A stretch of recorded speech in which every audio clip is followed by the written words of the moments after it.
ভালো জায়গায় এলাম। আদি গুরু শঙ্করাচার্য মাঠ অ্যান্ড গোবর্ধন মাঠ, যেখানে এসে খুব একটা বিকেলের দিকে তো এটা খুবই ভালো লাগবে। এখন আমরা সকালে এসেছি।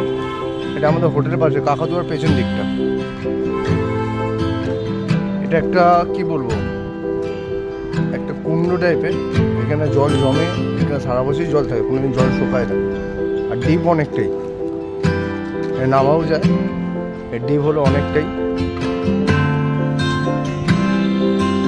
বর্ষাকালে হয়তো বেশি বৃষ্টি হলে এটা পুরো ভর্তি হয়ে যায়। নিচে কি আছে না, সুরঙ্গ থাকতে পারে, সুরঙ্গ হতে পারে।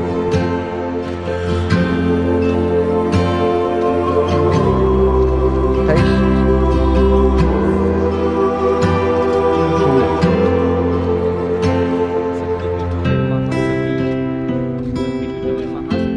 शक्तिपीठों में महासती के नाभि मंडल के गिरने से